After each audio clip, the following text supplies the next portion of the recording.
Bangladesh military একাডেমির BM এর 87 BM এর দীর্ঘমেয়াদী ও 59 বিএম এর স্পেশাল কোর্সের অফিসার ক্যাডেটদের কমিশন প্রাপ্তি উপলক্ষে রাষ্ট্রপতি কুচকাওয়াজ আজ সকালে চট্টগ্রামের ভাটিয়ারির বিএম এ প্যারেড গ্রাউন্ডে অনুষ্ঠিত হয়। এতে প্রধান অতিথি ছিলেন সেনাবাহিনী প্রধান জেনারেল ওয়াকারুজ্জামান। তিনি বলেন, শপথ গ্রহণের মধ্য দিয়ে কমিশন প্রাপ্ত অফিসারদের উপর দেশের স্বাধীনতা ও সার্বভৌমত্ব রক্ষার পবিত্র দায়িত্ব ন্যস্ত হল।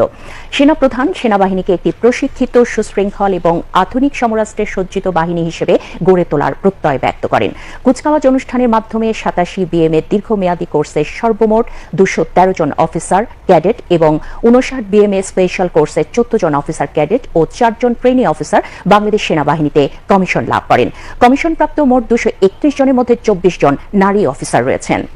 Battalion senior under officer Abdullah Al Arafat সেনাপ্রধানের কাছ থেকে সেরা ক্যাডেট হিসেবে সোর্ড অব অনার এবং সামরিক বিষয়ে শ্রেষ্ঠত্বের জন্য সেনাবাহিনী প্রধান স্বর্ণপদক গ্রহণ করেন।